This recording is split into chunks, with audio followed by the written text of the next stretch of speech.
En el día más feliz de mi vida, mi suegro me arrastró a un baño cerrado y susurró en mi oído: «Vas a desaparecer de aquí de una forma u otra». Sentí algo helado y duro presionando mis costillas. Pensé que iba a morir allí mismo, todavía vestida de blanco. Hola, mis queridos, qué alegría tenerlos aquí conmigo hoy. Pueden acomodarse ahí, tomar una taza de café, que la abuelita aquí tiene una historia para contar que les va a llegar al corazón. Mi nombre es Julia Fernández de Almeida. Tengo 76 años completitos y vivo aquí en San Miguel de Allende, Guanajuato, esta ciudad hermosa de calles empedradas y casas coloniales que parecen abrazarnos. Saben, en este momento en que estoy hablando con ustedes, estoy aquí en mi patio, mirando mi jardín de bugambilias que yo misma planto y cuido todos los días. Comencé con esta pasión por las flores hace unos 15 años, cuando me jubilé de la costura. Mi marido, Marcos, que Dios lo tenga en buen lugar, partió hace 2 años. Él me dio la primera planta de bugambilia morada. Dijo que el color le recordaba mis ojos cuando era jovencita. Este hombre siempre fue poeta hasta el fin. Hoy en día me levanto tempranito, hago mi cafecito mexicano bien cargado, de esos que la cuchara se queda parada, ¿saben? Y vengo aquí al patio a cuidar mis plantitas. Tengo más de 20 tipos diferentes de bugambilias ahora. Rosa, morada, blanca, naranja. Cada una tiene nombre. Está la Rosita, la Clarita, la Esperanza. Converso con ellas mientras las riego. Les cuento de mis alegrías, de mis nietos que vienen a visitarme todos los fines de semana. Mis nietos son mi vida. Tengo 5, Pedrito de 12 años, Leticia de 10, los gemelos Gabriel y Gabriela de 8, y la más chiquita, Sofía, de 5 añitos. Cuando ellos llegan aquí es un alboroto. La casa se llena de vida, de risas, de carreras por el jardín. Les hago quesadillas recién hechas y tamales, porque no hay mexicano que resista unos tamales saliendo del comal, ¿verdad, mi gente? Y ellos se quedan aquí jugando, ayudándome a regar las flores, escuchando las historias de la abuelita. Y antes de comenzar a contar lo que vine a contar hoy, que es una historia que conmueve el alma pero que necesita ser contada, quisiera hacerles un pedido especial. Cuéntenme aquí en los comentarios de qué pueblito o ciudad grande me están viendo ahora y a qué hora del día encontraron este video de la abuelita. ¿Fue tempranito tomando el café como yo? ¿Fue a la hora de la comida, o ya por la tarde, o hasta de noche antes de dormir? Leo todos los comentarios de corazón y me pone tan contenta saber de dónde son y en qué momentito de su día entré. Cuéntenme, ¿está bien? Vamos a hacer una cadena de cariño aquí, uniendo todos los pueblitos de México y del mundo. Ahora, mis queridos, la historia que vine a contarles hoy es una historia que guardé por muchos años. No es fácil de hablar, pero aprendí que cuando uno guarda demasiadas cosas en el pecho, pesan, duelen, no nos dejan en paz. Entonces, hoy voy a contarles sobre el día de mi boda. Deben estar pensando, qué lindo el día de la boda. Pero el mío, mis queridos, mi boda comenzó con alegría y casi terminó en tragedia. Casi pierdo todo, la vida, el amor, la esperanza, por culpa de un hombre que me odiaba solo por no haber nacido rica. Pero antes de llegar a esa parte de la historia, déjenme volver en el tiempo y contarles cómo comenzó todo. Saben, mis queridos, para entender lo que pasó el día de mi boda, necesito volver allá al principio, cuando yo era solo una niña de trenzas corriendo descalza por las calles de Dolores Hidalgo en el interior de Guanajuato. Nací en 1949, en una casita sencilla de 3 piezas en la calle del Comercio, cerquita del río Laja. Mi papá, don Osvaldo Fernández, era herrero. Tenía un tallercito pequeño donde arreglaba de todo: portones, rejas, ollas de hierro, herraduras para las mulas que todavía andaban por ahí en ese tiempo. Mi mamá, doña Hortensia, era costurera. De ella heredé la profesión que me sostuvo toda la vida. La recuerdo sentada en aquella máquina Singer negra con pedal dorado, cosiendo vestidos para las señoras del pueblo. El ruidito de la máquina era la música de nuestra casa. Tec, tec, tec. y el olor a tela nueva mezclado con el café en el fogón de leña. Es un recuerdo que me calienta el corazón hasta hoy. Éramos 5 hijos. Yo era la de en medio. Estaba Geraldo y Zenaida, más grandes. Y después de mí vinieron Agenor y Nadir. Nuestra casa era apretadita. Un solo cuarto para los 5, con 3 camas de madera que mi papá mismo había hecho. Yo compartía la cama con Nadir, que era la más chiquita. Ella tenía la maña de chuparse el dedo durmiendo y enrollar el cabello en el dedito. A veces me despertaba de noche y me quedaba viéndola dormir, tan chiquitita, tan inocente. La rutina en casa comenzaba temprano. Mi papá se despertaba cuando el gallo del vecino cantaba la primera vez. Debían ser como las 5 de la mañana. Mi mamá se levantaba junto con él, prendía el fogón de leña y cuando nos despertábamos ya había café calientito y pan dulce esperando en la mesa. Después del café, cada quien se iba a su lado. Los muchachos ayudaban a mi papá en el taller y yo y mis hermanas nos quedábamos con mi mamá, aprendiendo a coser, lavar ropa en el lavadero, hacer de comer. Pero no era solo trabajo, no, mis queridos.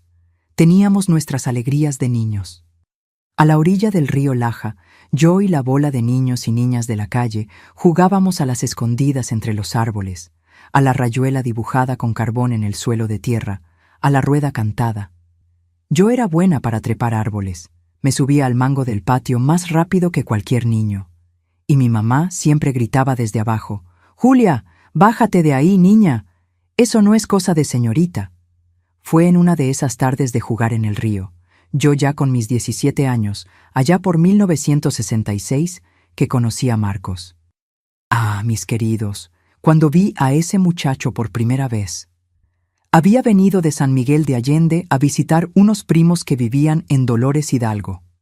Alto, elegante, de traje claro aún con el calor, cabello peinado hacia atrás con brillantina, ojos color miel que brillaban cuando sonreía. Yo estaba a la orilla del río lavando ropa con mi mamá y mis hermanas, con las faldas recogidas hasta las rodillas, los pies en el agua fresquita. Él pasó por la orilla del río con sus primos y se detuvo. Pidió permiso para tomar agua de nuestro pozo.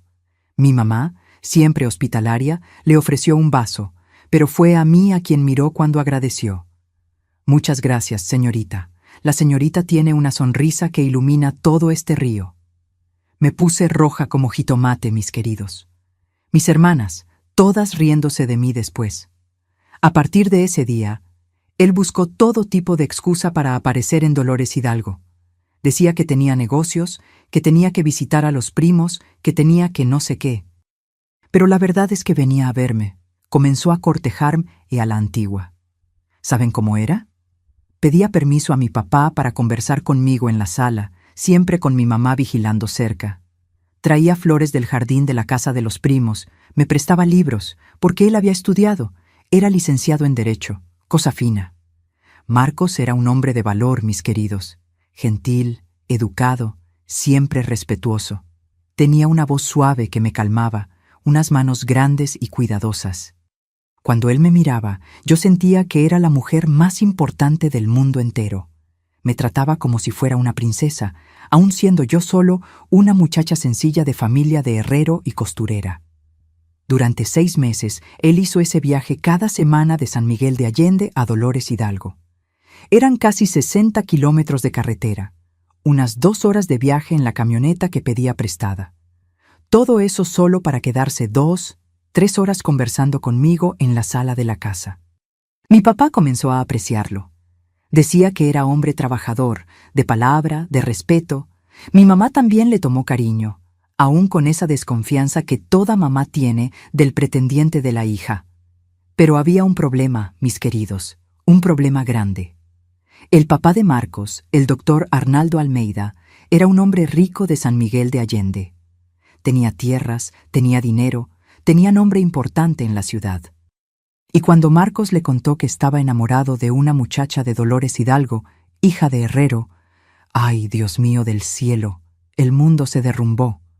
El doctor Arnaldo vino a Dolores Hidalgo una sola vez. Paró su carro, un carro negro y grande, reluciente, frente a nuestra casita humilde. Ni siquiera se bajó del carro bien. Llamó a mi papá hasta la ventana y dijo bien alto para que todos oyeran: «Don Osvaldo, usted parece ser hombre honrado. Entonces debe saber que esa muchacha ahí no sirve para mi hijo. Él se va a casar con muchacha de familia, no con cualquiera que quiera agarrar nuestro dinero». Mi papá, hombre de genio corto, casi se le fue encima. Fue mi mamá quien lo detuvo. Yo estaba adentro oyendo todo, con las lágrimas cayendo. Marcos no estaba ahí. El doctor Arnaldo había venido a escondidas. Después de ese día, el suegro intentó de todo para separarnos. Ofreció dinero a mi familia si desaparecíamos. Llegó a aparecer en nuestra casa una segunda vez, pero esta vez para hablar conmigo directo. Me llamó cazafortunas, interesada. Dijo que yo nunca iba a ser digna del apellido Almeida. Pero Marcos no desistió de mí y yo no desistí de él. Nos amábamos, mis queridos, de verdad, de esa forma que hoy en día parece que ya no existe. En 1967, cuando cumplí 18 años, él me pidió matrimonio oficialmente. Se arrodilló en la sala de mi casa con mis papás y mis hermanos todos mirando, y dijo: «Julia, no me importa que mi papá me haya desheredado. No me importa si voy a tener que empezar de cero. Te quiero a mi lado por el resto de mi vida». Yo dije que sí, llorando. Y mi mamá lloró conmigo, y hasta mi papá, que era duro, se limpió una lágrima a escondidas. Fijamos la boda para marzo de 1968. El doctor Arnaldo no quiso pagar nada. Entonces mis papás se juntaron con los primos de Marcos e hicimos una cooperacha. Mi mamá cosió mi vestido de novia. Un vestido lindo, sencillo pero lindo, de satín blanco con encaje en el escote. Me sentía la mujer más bonita del mundo cuando me ponía ese vestido. La fiesta sería en la casa de los primos de Marcos, en San Miguel de Allende, porque íbamos a vivir allá después. Era una fiesta pequeña, solo familia más cercana y algunos amigos. El día anterior a la boda, el doctor Arnaldo mandó un recado a través de un empleado. Iba a asistir. Marcos y yo nos sorprendimos. Pensamos que tal vez finalmente había aceptado. Pero debía haber notado, mis queridos, que un hombre así no cambia de la noche a la mañana. Debía haber desconfiado de tanta calma, de tanto silencio, porque lo que estaba planeando era mucho peor que simplemente no ir a la boda. El día de la boda amaneció hermoso, mis queridos. Era un sábado de marzo, cielo azul sin ninguna nube, ese solcito rico de Guanajuato que no quema demasiado. Me desperté en la casa de los primos de Marcos a las 5 de la mañana. No podía dormir de tanta emoción. Mi mamá había viajado conmigo y durmió en el mismo cuarto junto con mis hermanas.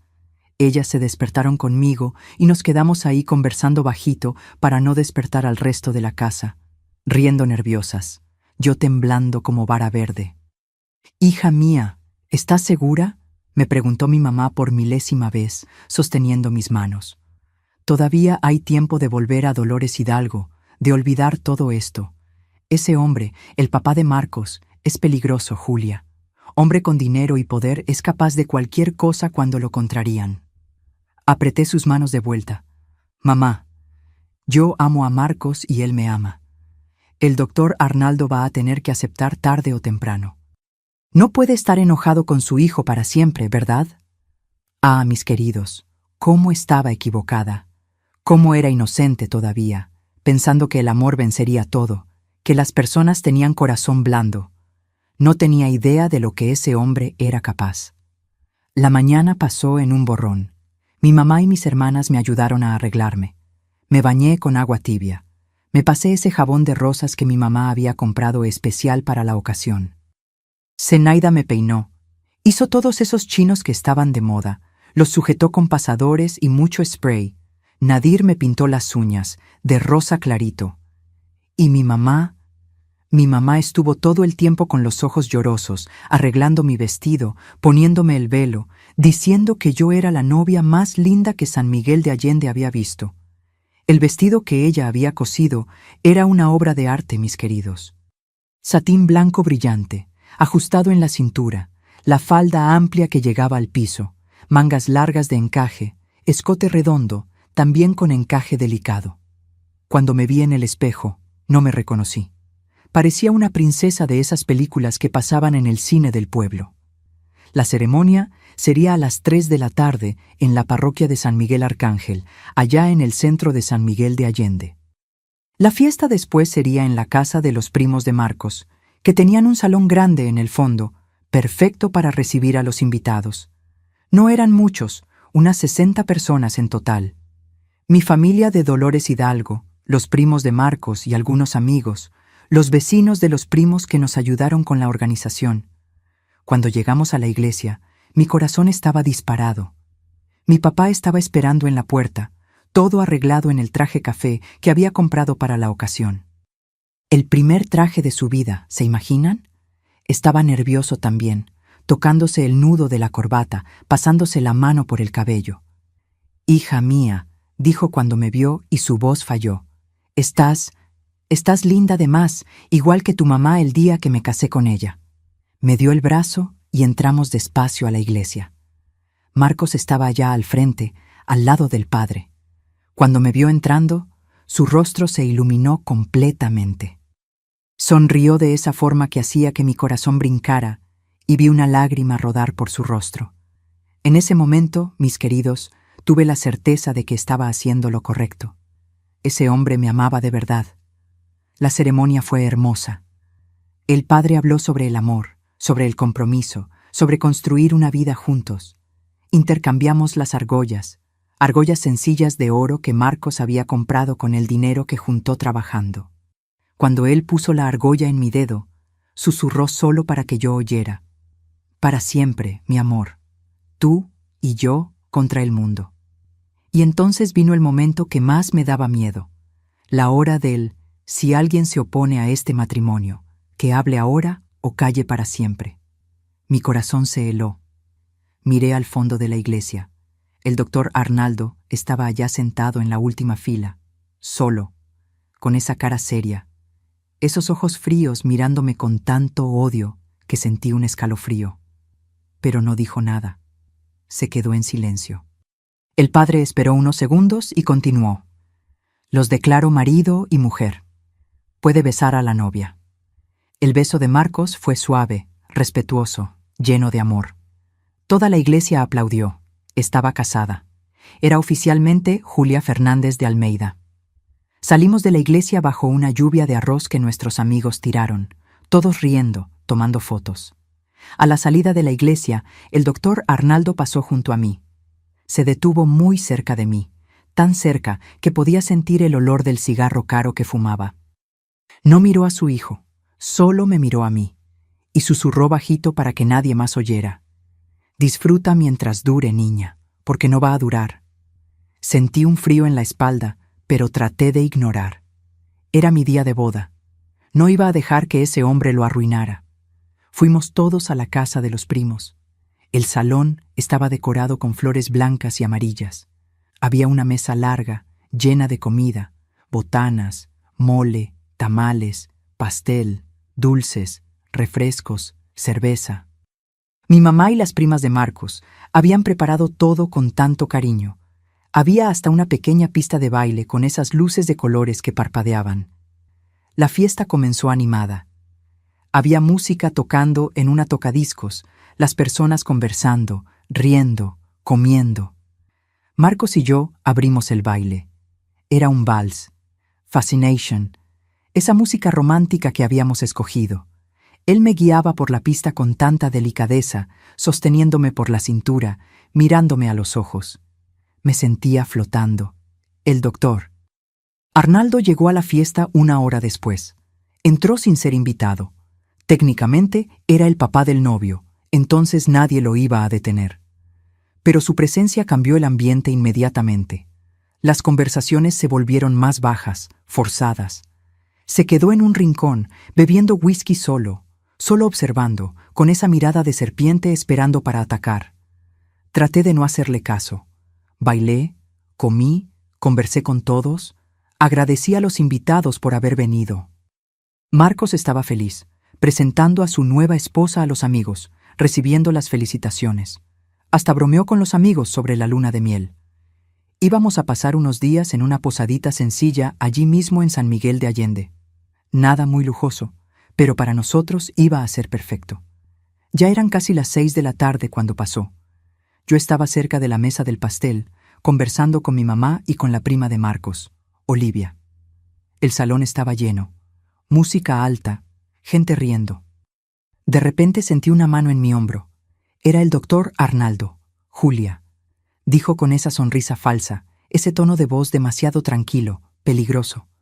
Necesito hablar contigo, en privado, sobre el regalo de bodas. Mi estómago se apretó, pero Olivia y mi mamá estaban mirando y no quería hacer una escena. ¿Regalo de bodas?, pregunté confundida. Sí, está en la oficina, en el cuarto reservado allá al fondo. Ven conmigo, es rapidito. Miré alrededor, buscando a Marcos. Estaba del otro lado del salón, conversando animado con sus amigos, de espaldas a mí. Yo prefiero esperar a mi esposo, empecé a decir. Pero el doctor Arnaldo apretó mi hombro con fuerza, incómodo. Es una sorpresa para él también. Ven ya, niña, o me vas a hacer enojar en el día de la boda de mi hijo. Mi mamá miró desconfiada, pero el doctor Arnaldo ya me estaba conduciendo por el pasillo, la mano firme en mi espalda, empujándome suavemente, pero con determinación.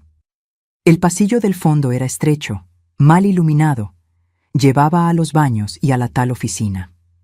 Mientras más nos alejábamos del salón, más apagado quedaba el sonido de la música, de las voces. Mi corazón comenzó a latir más rápido. Algo estaba mal, lo sentía. Pasamos por los baños, el de hombres a la izquierda, el de mujeres a la derecha. Y fue cuando estábamos justo frente a la puerta del baño de mujeres que se detuvo. No continuó hasta la oficina. Miró a los dos lados del pasillo. Vacío. Todos estaban en la fiesta. Y entonces, mis queridos, fue ahí que su máscara cayó completamente. Me empujó con fuerza, me empujó dentro del baño de mujeres, haciéndome tropezar con el ruedo del vestido. Entró conmigo y cerró la puerta por dentro con un clic siniestro que resonó en el silencio. ¿Qué está haciendo, señor? Mi voz salió temblorosa, asustada, y fue ahí que mostró quién realmente era. Me empujó contra el lavabo del baño, mis queridos. Mi cintura golpeó el borde de mármol con tanta fuerza que dolió, que me sacó el aire. El baño era pequeño, apretado, con ese olor fuerte de desinfectante mezclado con perfume barato. Había una ventanita pequeña allá arriba, pero estaba cerrada. Un foco amarillo, débil, iluminaba todo de forma siniestra, haciendo sombras oscuras en las esquinas. ¡Está loco! ¡Suélteme!, traté de gritar, pero él puso su mano grande en mi boca, ahogando mi grito. Su mano olía a cigarro y whisky, y sentí náuseas. «Cállate la boca, maldita», gruñó en mi oído, su voz diferente ahora, sin esa calma falsa, sin esa educación de fachada. Era la voz de un hombre que tenía odio de verdad, odio puro. ¿Crees que iba a dejar que una cazafortunas como tú entrara a mi familia? ¿Crees que iba a dejar que deshonraras el nombre Almeida? Traté de debatirme, pero él era fuerte, mucho más fuerte que yo. Y yo estaba atrapada entre su cuerpo y el lavabo, sin espacio para moverme. El espejo frente a mí mostraba mi reflejo. El velo torcido, los ojos muy abiertos de terror, el maquillaje que mi hermana había hecho con tanto cariño, comenzando a correrse con las lágrimas. Yo no soy... Traté de hablar cuando él quitó un poco la mano de mi boca, pero volvió a apretar. No me interrumpas. Me sacudió, golpeando mi espalda contra el lavabo de nuevo. El dolor se irradió por mi columna. Eres igualita a tu mamá, a tu familia de muertos de hambre. Vieron que mi hijo tenía futuro, dinero, y te mandaron a agarrarlo. Pero no voy a dejar. Vas a salir de aquí y vas a desaparecer de su vida. Sacudí la cabeza tratando de decir que no, tratando de hacerle entender que amaba a Marcos de verdad, que no era por el dinero, pero ¿cómo explicar amor a un hombre que solo entendía poder y control? Finalmente quitó la mano de mi boca. Jalé aire desesperada, pero antes de que pudiera gritar de nuevo, me volteó de frente hacia él, sosteniéndome por los hombros con tanta fuerza que sentí sus uñas clavándose a través de la tela del vestido. «Mírame cuando te estoy hablando», siseó. Sus ojos estaban inyectados, rojos del whisky que había bebido, pero aún así enfocados, calculadores, peligrosos. Tienes 2 opciones, niña. Primera, sales por esa puerta del fondo ahora, desapareces, vuelves a ese agujero de Dolores Hidalgo y olvidas que mi hijo existe. Te doy 5,000 pesos para que comiences una vida nueva, lejos de aquí, lejos de él. Yo nunca voy a... Empecé, pero me interrumpió de nuevo. Déjame terminar. Me sacudió de nuevo, más fuerte esta vez. Mi cabeza golpeó levemente el espejo detrás de mí. Segunda opción. Sigues terca, sigues queriendo quedarte con él, y yo acabo contigo. Acabo con tu reputación, con tu familia, con todo. Voy a esparcir por toda la ciudad que eres una prostituta que se vendió a mi hijo, que ya estabas embarazada de otro cuando te casaste. Voy a destruir el nombre de tu papá, hacer que pierda el taller. Marcos nunca va a creer esas mentiras.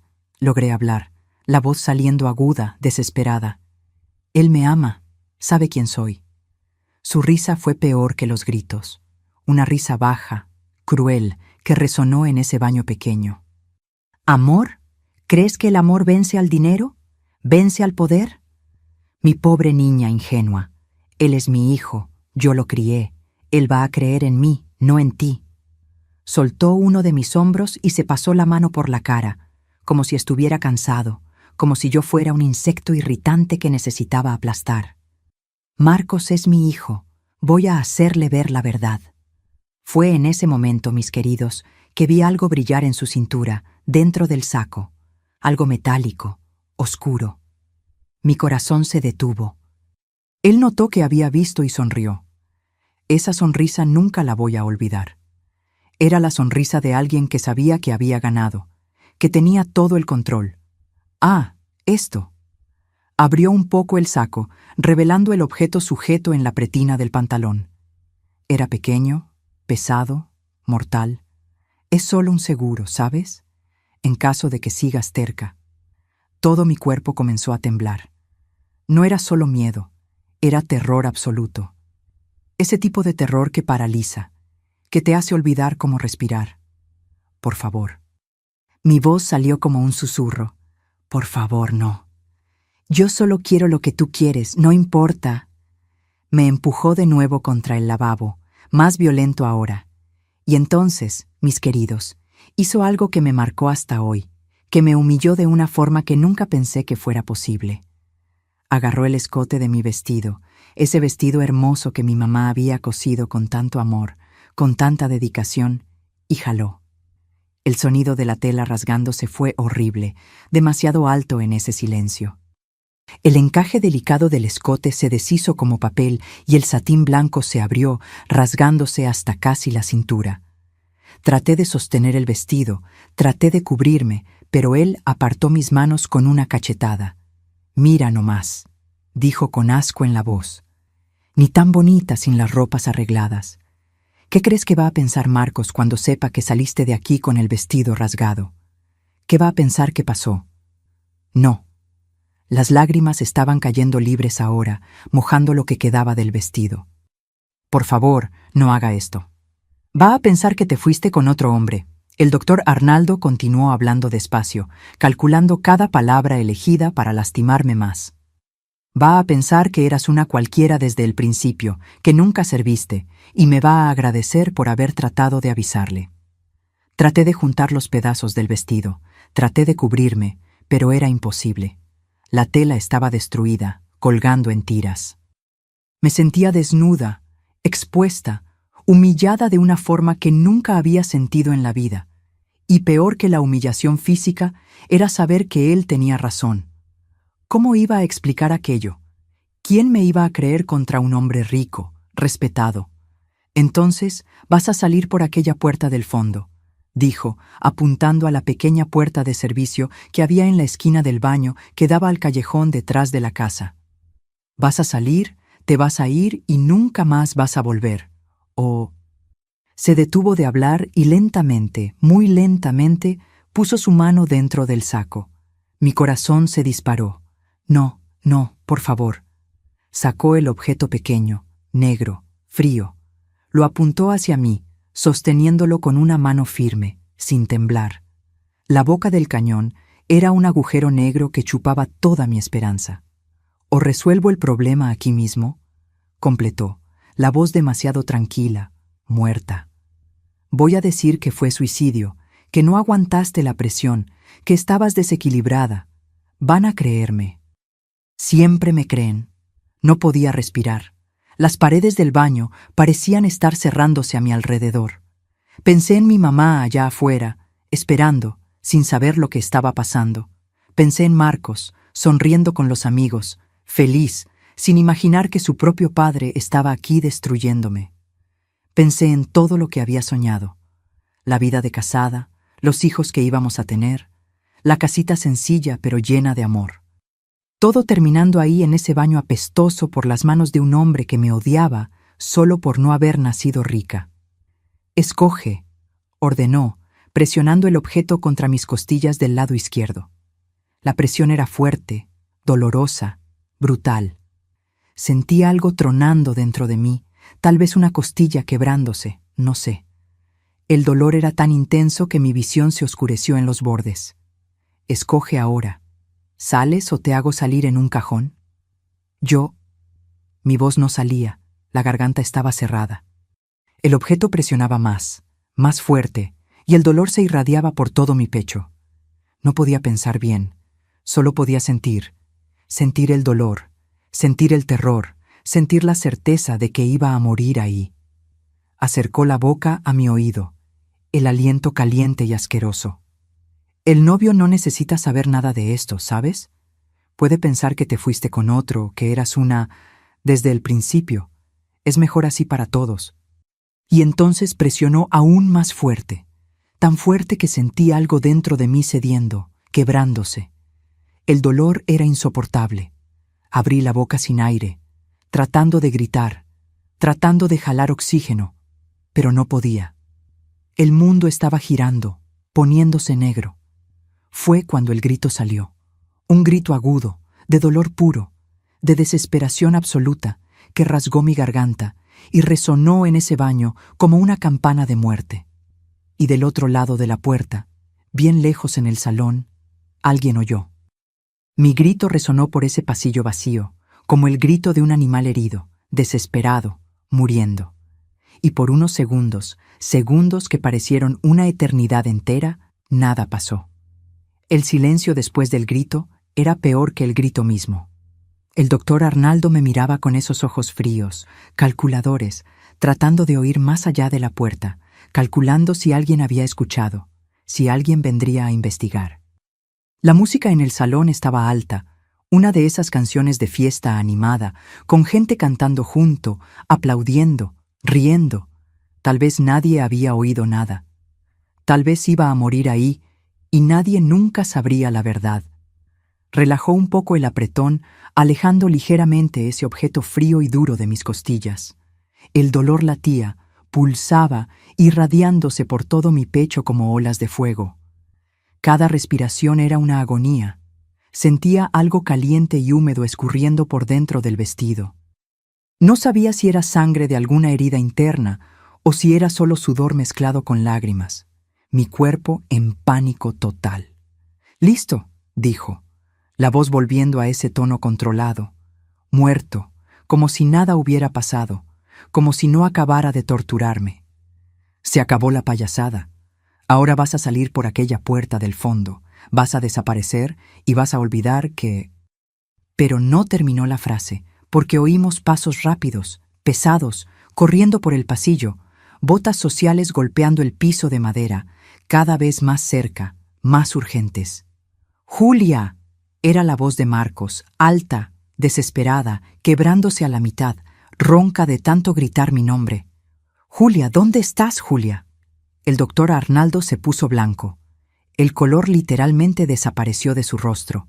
Por un segundo, solo un segundo, vi miedo genuino en sus ojos.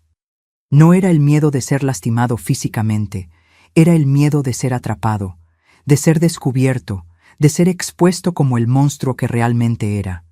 Guardó rápido el objeto dentro del saco, se arregló la corbata con manos temblorosas. Dio un paso hacia atrás, tratando de alejarse de mí, tratando de crear una distancia que pudiera ser explicada, tratando de hacer que pareciera inocente. Pero ya era demasiado tarde para fingir, demasiado tarde para mentir. La puerta del baño, esa puerta que había cerrado con tanto cuidado, tembló con un impacto violento. ¡Bum! El sonido resonó por las paredes de azulejo.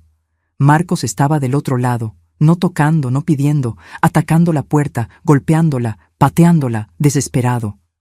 «¡Abre esta puerta!», gritaba. Y su voz era diferente de todo lo que había oído en todos esos meses de noviazgo, de conversaciones suaves, de palabras gentiles. Ya no era más el hombre tranquilo, educado, respetuoso, que pedía permiso y trataba a todos con delicadeza. Era un hombre poseído de furia primitiva, de desesperación absoluta, de necesidad de proteger. «Julia, papá, sé que estás ahí dentro. ¿Qué le estás haciendo?» «Marcos, hijo mío, cálmate». El doctor Arnaldo trató de usar esa voz de padre preocupado, ese tono de autoridad paternal que siempre funcionaba con el hijo obediente, pero estaba temblorosa ahora, falsa, transparente. La niña se sintió mal. Ya sabes cómo las novias se ponen nerviosas. Solo estaba ayudando, trayendo agua. Mentiroso. Otro golpe en la puerta, más fuerte. La madera se agrietó, astillas volando. La oí gritar. Oí el dolor en su voz. «Abre esta puerta ahora o juro por Dios que la tiro». Miré la puerta quebrándose. Miré al doctor Arnaldo retrocediendo, la máscara de hombre respetable cayéndose en pedazos junto con la puerta. Y por primera vez desde que me había empujado ahí dentro, desde que había rasgado mi vestido, desde que había presionado esa cosa fría contra mis costillas, por primera vez sentí algo además de miedo paralizante. Sentí rabia. Rabia que quemaba, que crecía, que me daba fuerza. ¿Cómo se atrevía ese hombre? ¿Cómo se atrevía a humillarme así, a amenazarme, a destruir el día más importante de mi vida? Todo porque su ego enfermo no aceptaba perder control sobre su hijo. «¡Marcos!», traté de gritar, juntando todas las fuerzas que me quedaban. Mi voz salió débil, ronca de tanto terror, pero salió. «Marcos, ayúdame, por favor». Fue suficiente. Fue todo lo que mi esposo necesitaba oír. Crash. La puerta explotó hacia adentro en una explosión de madera, bisagras arrancadas, cerradura volando. Marcos entró como un huracán de furia justa, los ojos buscando, encontrando. Y lo que vio, mis queridos, lo que vio en ese momento cambió todo. Lo cambió a él. Cambió nuestra relación con ese hombre. Cambió el futuro entero de la familia Almeida. Yo recargada en el lavabo roto, el vestido de novia rasgado del escote hasta casi la cintura, colgando en tiras de satín destruido, tratando de cubrir con las manos temblorosas, las lágrimas cayendo sin parar, el velo torcido caído en la frente, el maquillaje que mi hermana había hecho con tanto amor completamente corrido.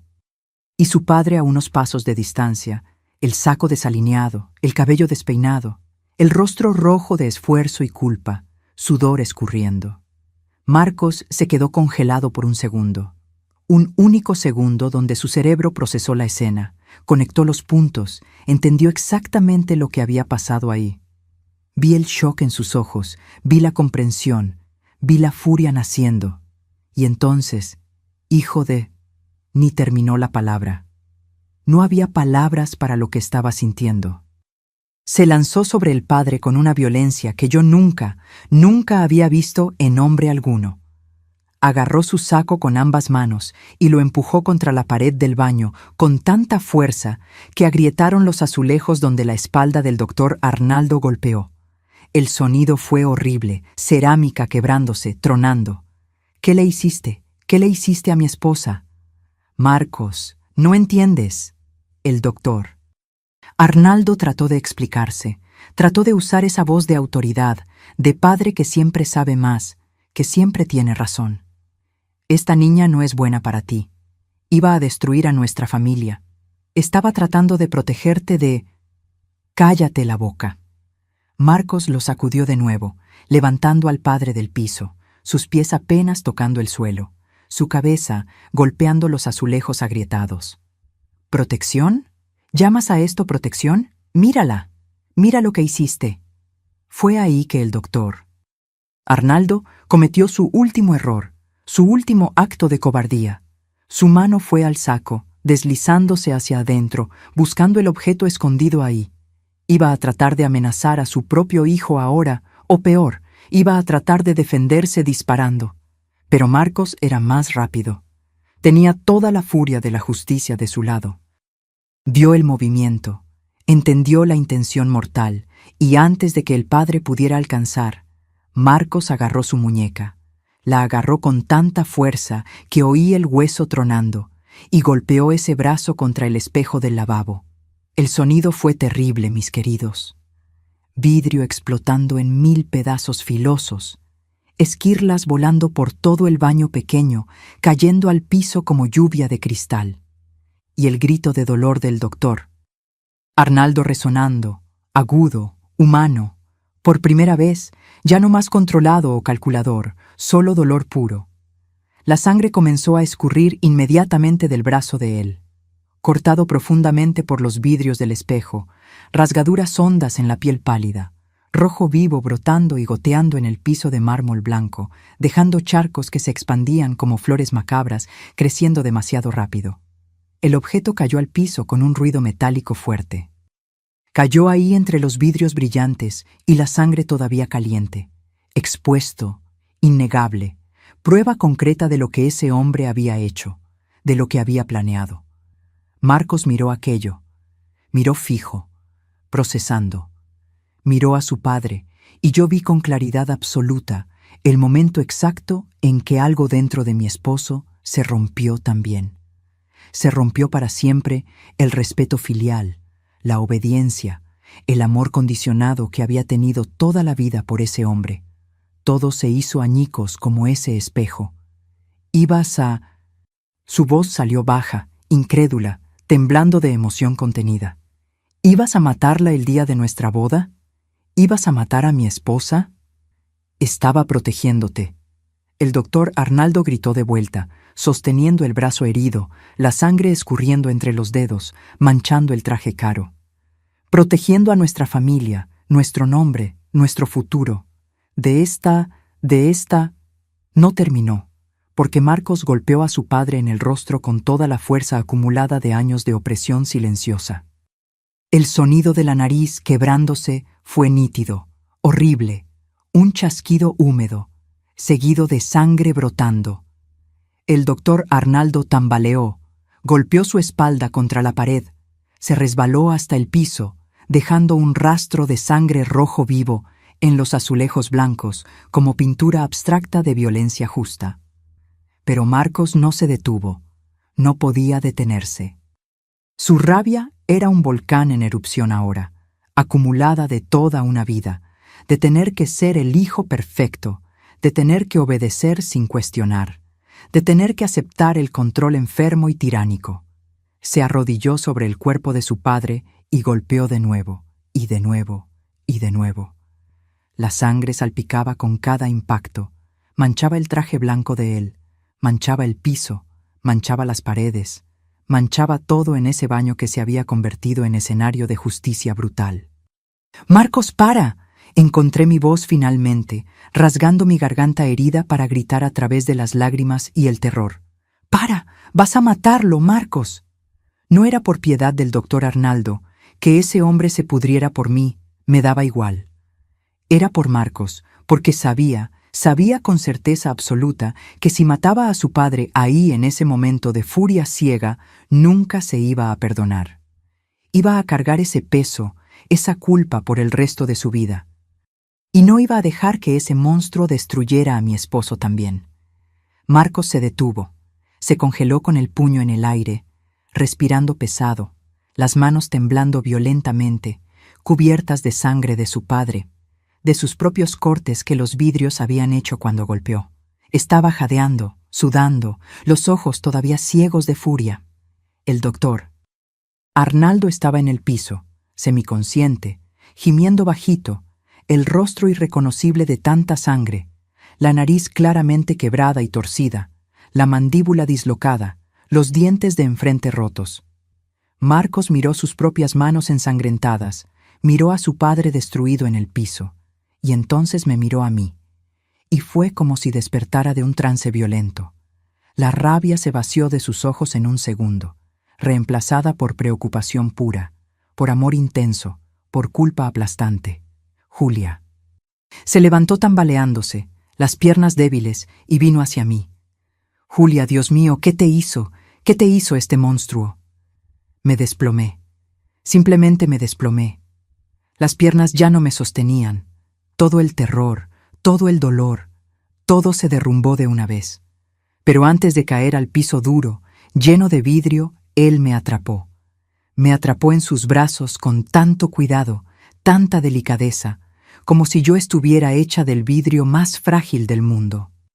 Se quitó el saco blanco del traje de novio, ahora manchado de sangre de su padre, y lo puso sobre mí, envolviéndome, cubriendo el vestido destruido, devolviéndome un poco de la dignidad que había sido brutalmente robada.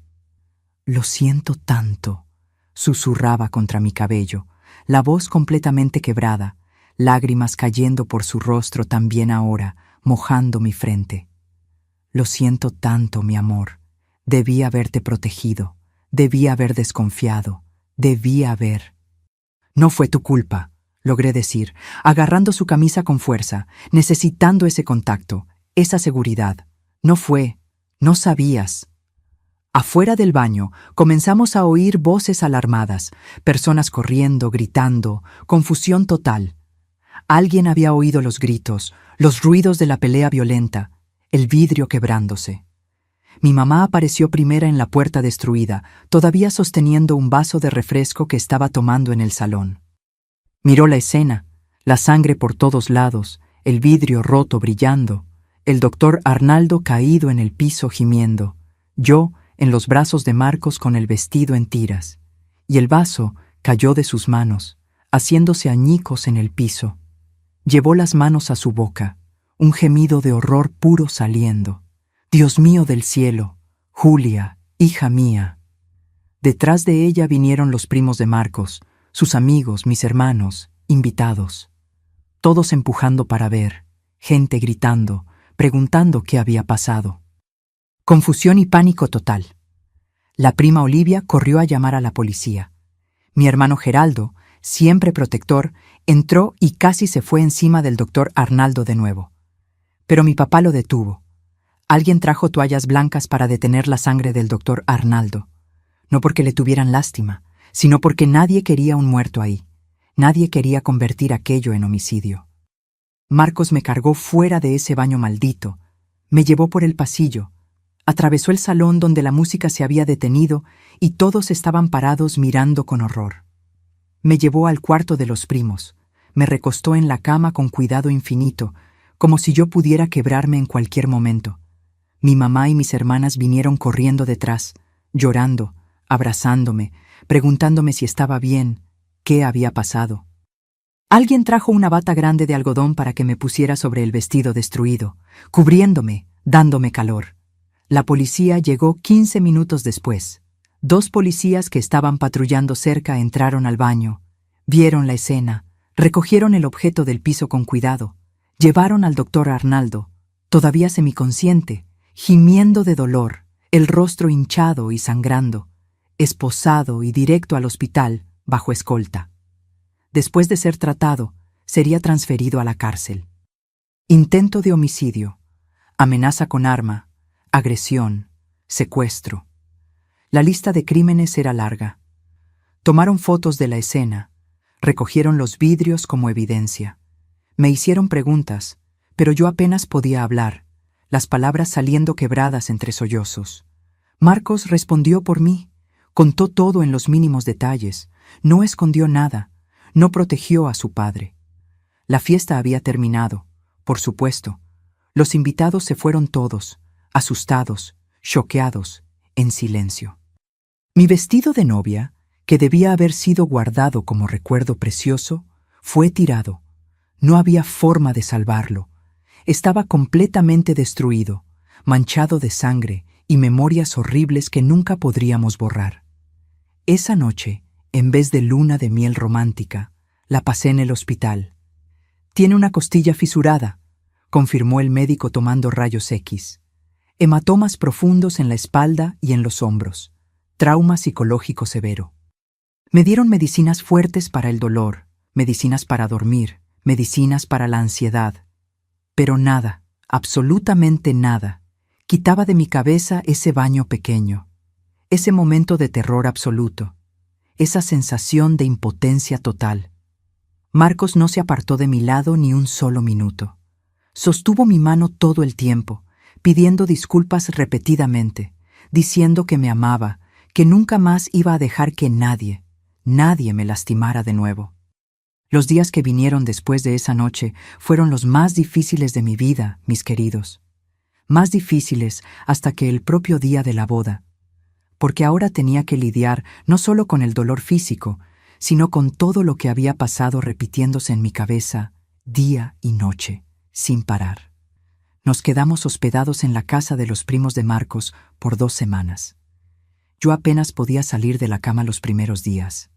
La costilla fisurada dolía cada vez que respiraba profundo, cada vez que me movía.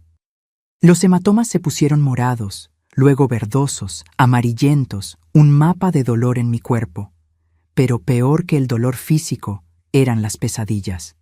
Todas las noches me despertaba gritando, sudando frío, sintiendo esa cosa dura presionando mis costillas de nuevo, viendo esos ojos fríos mirándome, oyendo esa voz.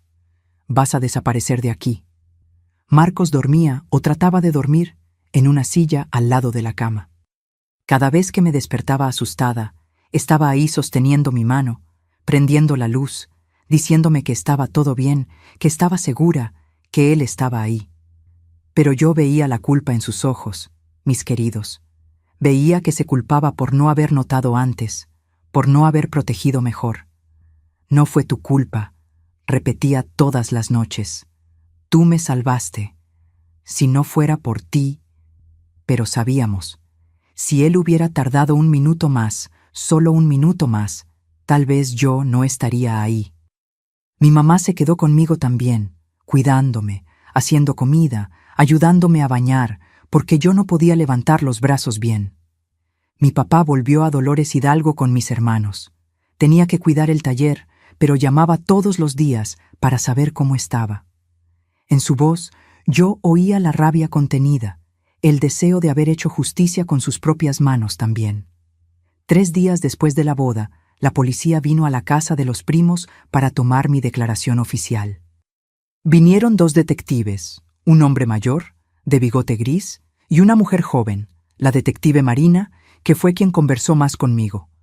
Se sentó en la orilla de la cama, sostuvo mi mano y con una voz suave me pidió que contara todo desde el principio.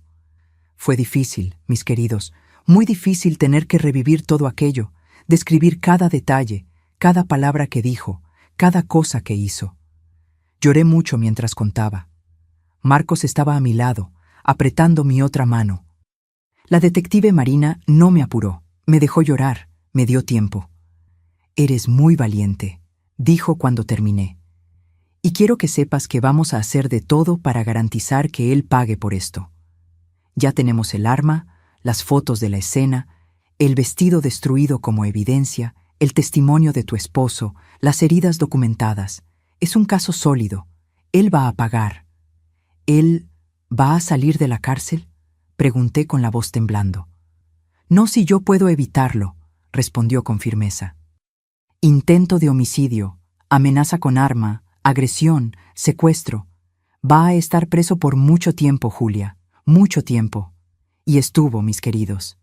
El juicio fue 6 meses después, en septiembre de 1968. Fue en un tribunal de San Miguel de Allende, todo formal, con juez, fiscal, abogados, jurado.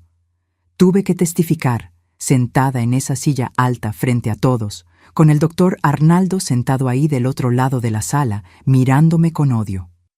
Estaba diferente, más delgado, pálido, la nariz torcida aún después de haber sido operado, algunas cicatrices en el rostro. Pero los ojos seguían fríos. Conté todo de nuevo frente a desconocidos. El fiscal me hizo preguntas. El abogado del doctor Arnaldo trató de intimidarme, sugerir que estaba exagerando, que había sido un malentendido. Pero la detective Marina había hecho un trabajo demasiado bueno. Las evidencias eran innegables. Marcos testificó también. Describió lo que vio cuando tiró esa puerta. Los médicos presentaron los informes de mis heridas, de las lesiones del doctor Arnaldo, que indicaban pelea violenta. El jurado tardó 3 horas en deliberar. Fueron las 3 horas más largas de mi vida. Marcos y yo, sentados en esas sillas duras del tribunal, tomados de la mano, esperando, rezando. Cuando volvieron, el portavoz del jurado se levantó. Consideramos al acusado culpable de todos los cargos. Me desmoroné en lágrimas. Marcos me abrazó fuerte. Detrás de nosotros, mi mamá y mis hermanas lloraban también. Del otro lado, el doctor Arnaldo se puso blanco, agarró la mesa, trató de argumentar, pero los policías ya venían por él. El juez golpeó el mazo. Arnaldo Vasco Almeida, lo condeno a 15 años de prisión sin posibilidad de libertad condicional en los primeros 8 años. 15 años, mis queridos. Iba a estar preso hasta 1983. Ya sería un hombre viejo cuando saliera. Si saliera.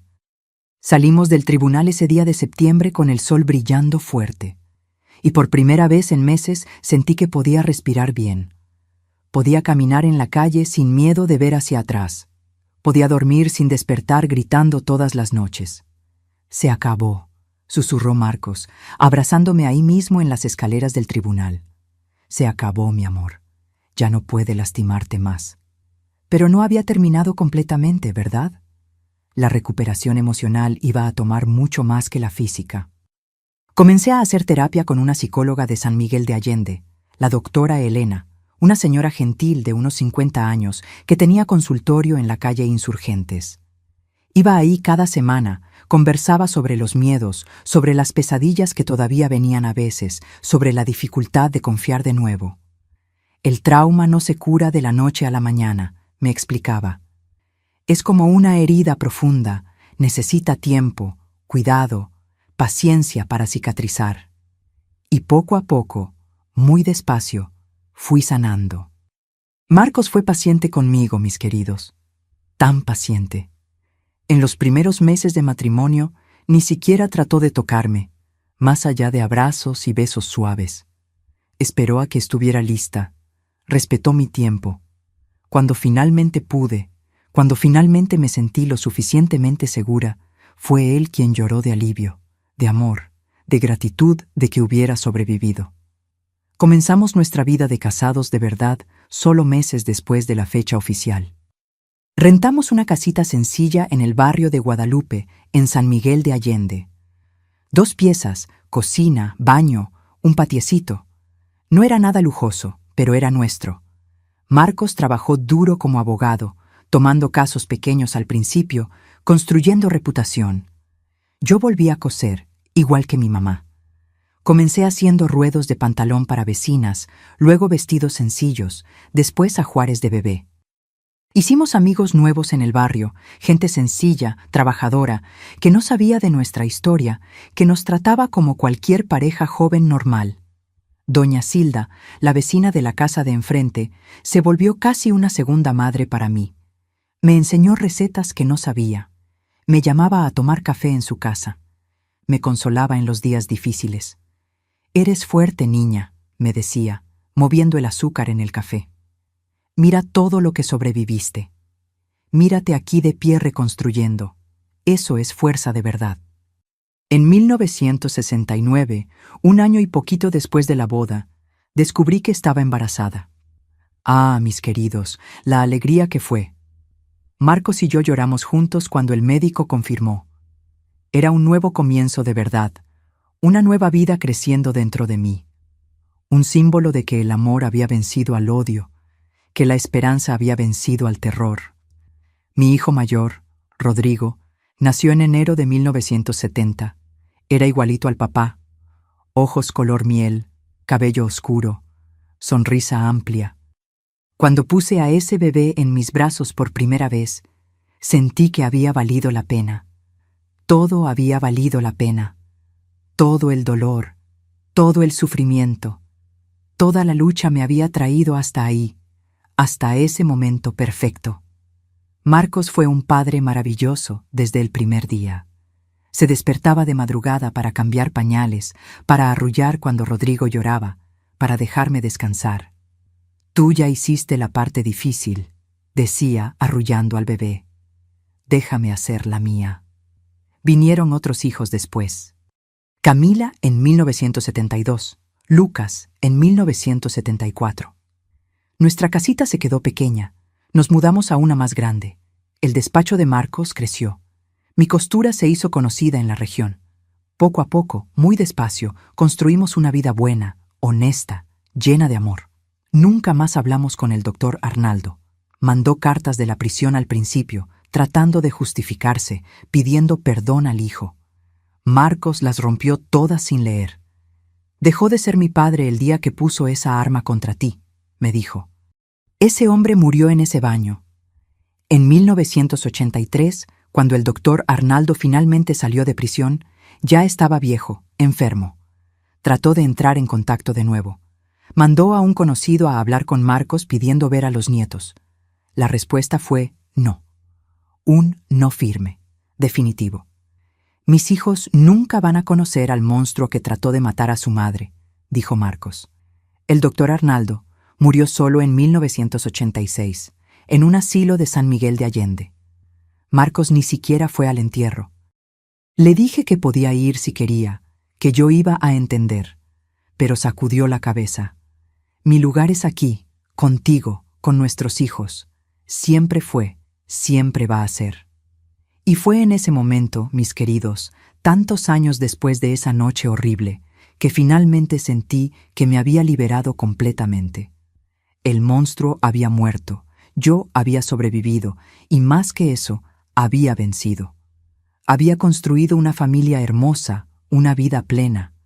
Había transformado el trauma en fuerza, el miedo en coraje.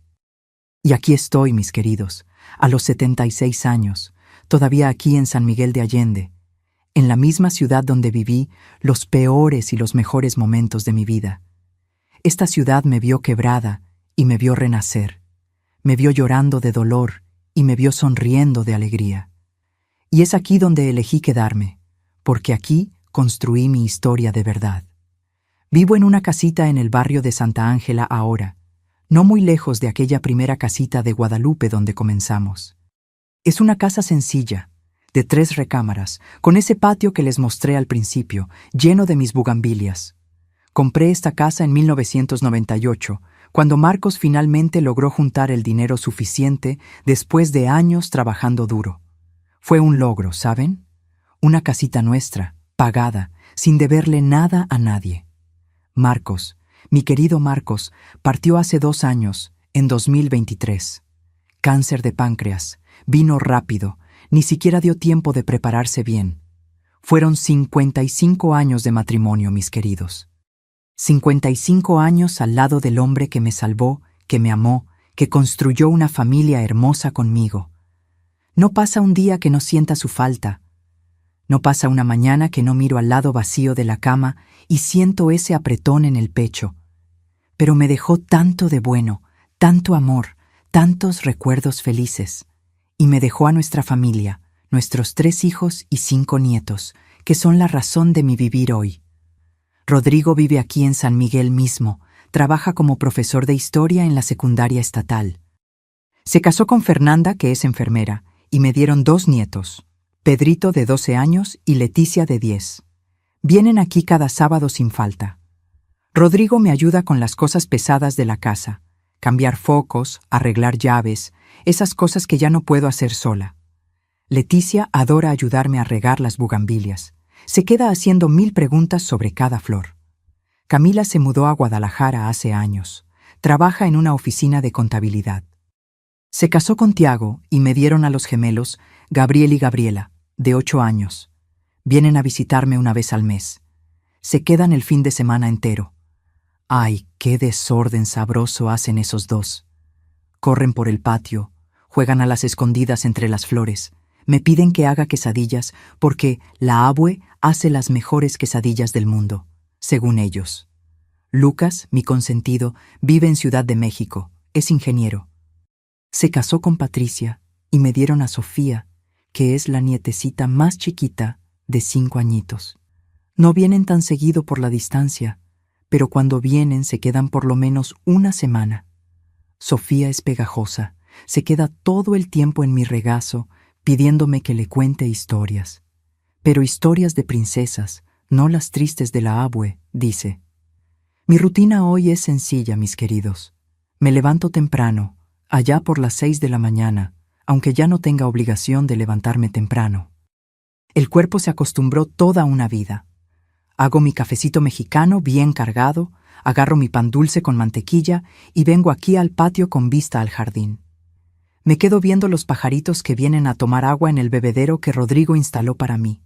Hay gorriones, calandrias, hasta colibríes a veces.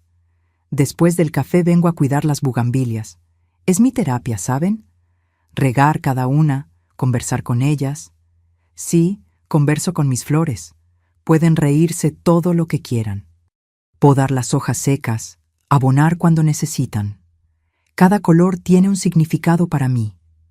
Las moradas me recuerdan los ojos de Marcos. Las rosas me recuerdan las mejillas de mis nietas. Las blancas las planto en memoria del vestido que perdí, pero transformado en algo lindo, puro de nuevo. Los martes y jueves voy al grupo de la tercera edad aquí del barrio. Nos reunimos en el salón de la iglesia, hacemos manualidades, jugamos dominó, conversamos sobre la vida. Tengo mis amigas ahí, doña Neusa, doña Teresiña, doña Carmiña, mujeres guerreras como yo, cada una con su historia de superación, cada una que sobrevivió a algo difícil y eligió seguir viviendo con alegría. Los miércoles voy a fisioterapia. Tengo unos problemitas en la rodilla, artrosis, esas cosas de la edad. Pero voy caminando de todos modos, porque el doctor dijo que es bueno para la circulación. Me detengo en el mercadito de Don Joaquín, en el camino de vuelta. Compro las cositas de la semana. Él siempre me da descuento. Dice que es porque soy cliente antigua, pero yo sé que es porque tiene buen corazón. Por la tarde me gusta coser todavía. Ya no hago por encargo como antes, pero hago ropita para los nietos, unos trapos de cocina bordados, esas cosas. Mantiene las manos ocupadas, la mente activa, y me recuerda a mi mamá, a la máquina Singer de ella, de donde todo comenzó. De noche ceno temprano, generalmente una sopita o un arroz con frijoles sencillo, y veo mis novelas. Sí, soy novelera declarada. Y después subo a la recámara, leo un poquito, rezo mi rosario y duermo. Duermo bien ahora, mis queridos, sin pesadillas, sin sustos. Solo sueños tranquilos, a veces con Marcos visitándome, siempre joven, siempre sonriendo. Los domingos voy a misa de las 9. Siempre he sido católica, siempre he tenido mi fe. Y fue esa fe la que me sostuvo en los momentos más difíciles. Me siento siempre en la misma banca, del lado izquierdo, tercera fila.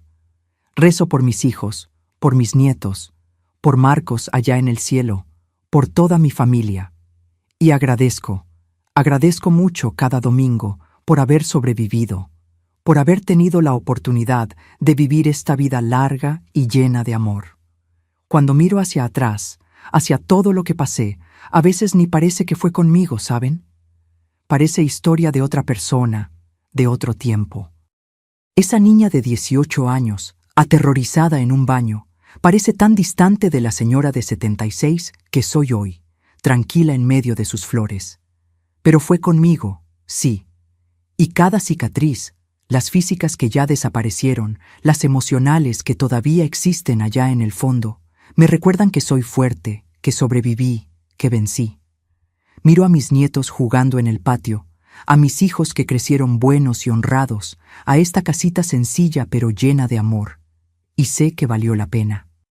Cada lágrima, cada dolor, cada momento de miedo, todo valió la pena para llegar hasta aquí.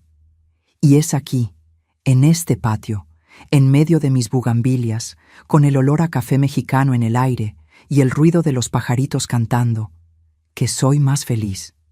Es aquí que vivo mi vida de abuelita, sencilla, humilde, pero tan llena de significado.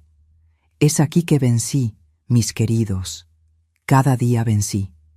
¿Saben qué me enseñó esta historia, mis queridos? Que el peligro no siempre viene de donde uno espera. Pasé toda la vida oyendo que la mujer tenía que tenerle miedo al marido violento, al extraño en la calle, al desconocido peligroso. Pero quien casi me mató fue el suegro, el padre del hombre que amaba, alguien que debería protegerme por ser parte de su familia. Y eso quiero que entiendan. El abuso no tiene cara cierta, no tiene clase social, no tiene aviso previo. Puede estar vestido de traje caro, puede vivir en casa grande, puede tener título en la pared.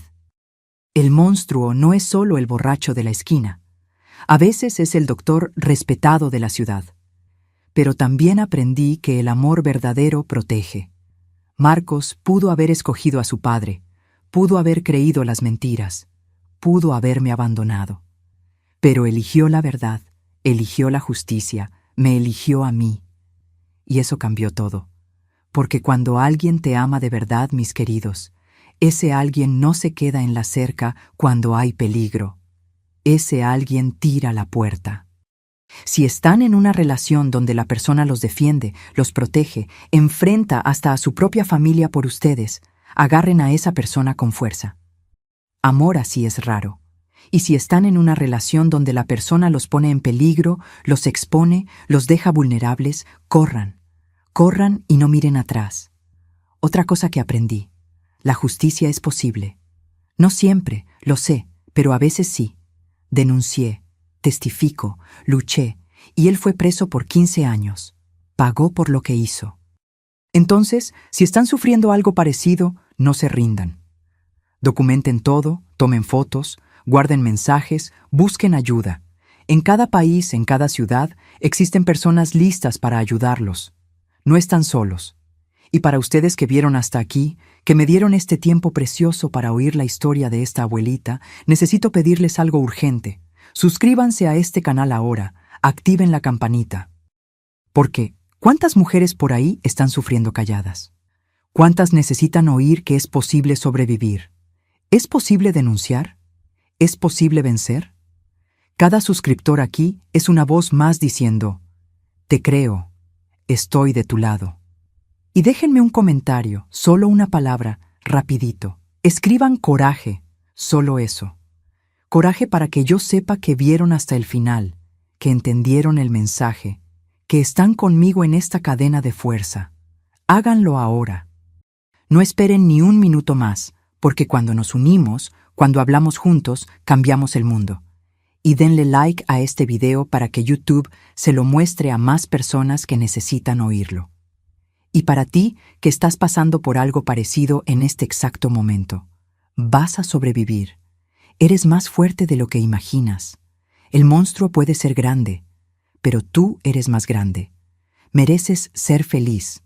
Mereces vivir sin miedo. Y un día, como yo, vas a estar sentada en medio de tus flores, contando tu historia de victoria. Yo soy la prueba viva de que podemos, de que el amor vence al odio, de que la luz siempre vence a la oscuridad. Gracias por escucharme, mis queridos, del fondo del corazón. Suscríbanse a Memorias de las Abuelas.